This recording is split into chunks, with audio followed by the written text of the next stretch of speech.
منقول ہے کہ ایک بار خانوادہ مصطفی صلی اللہ تعالیٰ علیہ وآلہ وسلم کے دونوں پھول یعنی امام حسن و حسین سخت بیمار ہو گئے۔ آپ کے بابا جان مولا کائنات مولا علی شیر خدا رضی اللہ تعالیٰ عنہ اور آپ کی ماما سیدہ خاتون جنت فاطمہ الزہرا رضی اللہ تعالیٰ عنہا دونوں نے یہ منت مانی کہ ہمارے شہزادے ٹھیک ہوں گے تو ہم 3 روزے رکھیں گے۔ اللہ تبارک و تعالیٰ کا کرم ہوا، شہزادوں کو صحت یابی ملی، دونوں شہزادے صحت یاب ہوئے تو بابا جان اور ماما جان فاطمہ الزہرا رضی اللہ تعالیٰ عنہا نے جو منت مانی تھی اس کے مطابق روزے رکھنے کا ارادہ فرمایا۔ شہزادوں نے ضد کی کہ ہم بھی آپ کے ساتھ روزے رکھیں گے، بارہا سمجھانے کے باوجود وہ نہ مانے۔ بالآخر چاروں اصحاب خانوادہ مصطفی صلی اللہ تعالیٰ علیہ وآلہ وسلم کے درخشندہ پھول چاروں نے روزہ رکھنے کا ارادہ فرما لیا۔ رات کو سحری کھائی، اگلا دن ہوا افطاری کا ٹائم ہوا، جو تھوڑا وہ سامان تھا گھر میں موجود تھا افطاری کے لیے دسترخوان پر رکھا۔ ابھی افطاری کرنا ہی چاہتے تھے کہ دروازے پر دستک ہوئی، کسی نے آواز لگائی میں بھوکا ہوں مجھے کچھ کھانے کے لیے دیجیے۔ چاروں اصحاب نے ایک دوسرے کی طرف دیکھا اور بالآخر یہ ارادہ فرمایا کہ جو کچھ ہے وہ اس بھوکے کی جولی میں ڈال دیا جائے۔ سب کچھ اٹھا کر اس بھوکے کی جولی میں ڈال دیا گیا اور خود پانی کے گھونٹ کے ساتھ روزہ افطار کر لیا۔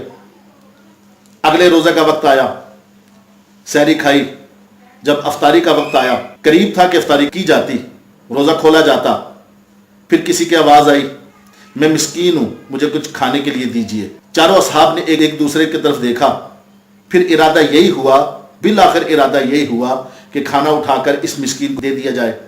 سارے کا سارا کھانا اٹھا کر اس مسکین کی جھولی میں ڈال دیا گیا۔ تیسرا روزہ آیا، سحری کھائی، افطاری کا وقت آیا، ابھی افطاری کی نہیں تھی کہ آواز آئی میں قیدی ہوں بھوکا ہوں، کئی وقتوں سے کچھ نہیں کھایا کچھ کھانے کے لیے دیجیے۔ چاروں اصحاب نے متفقہ ارادے سے وہ سارے کا سارا کھانا اٹھایا اس بھوکے کی جولی میں ڈال دیا۔ اصل میں روزہ ہے ہی خواہشات نفسی سے بچنے کا نام روزہ ہے۔ روزہ ہمیں بتاتا ہی یہ ہے کہ سارا سال کھانے والوں ایک ماہ بھوکے رہ کر دیکھیں کہ جن کو سارا سال نہیں ملتا ان کا عالم کیا ہوتا ہوگا۔ روزہ بتاتا ہی ہمیں یہ ہے، روزہ ہمیں سکھاتا ہی یہ ہے کہ اپنے نفس کی خواہشات کو ختم کیا جائے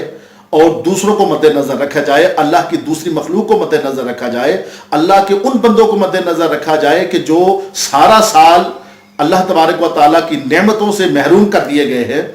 ایک ماہ اپنے آپ کو کھانے پینے سے روک کر ان کی طرف دیکھ کر یہ حساب لگایا جا سکتا ہے، یہ اندازہ لگایا جا سکتا ہے کہ ہم تو ایک ماہ کے لیے اپنے ہاتھوں کو روکا اور ان لوگوں کا کیا عالم ہوگا کہ جو سارا سال ان نعمتوں سے محروم رہتے ہیں۔ اس لیے روزہ ہمیں یہ بھی بتاتا ہے، صرف بھوکا پیاسا رہنے کا نام روزہ نہیں، روزہ ہمیں یہ بھی بتاتا ہے کہ اپنی دل کرتا ہے کہ فلاں چیز کھا لوں، دل کرتا ہے فلاں چیز پہن لوں، مگر اپنے نفس کو ایک سائڈ پہ کر کے جو جس چیز کو اپنا دل کرتا ہے اس چیز کو کسی دوسرے کی جھولی میں ڈال دیا جائے۔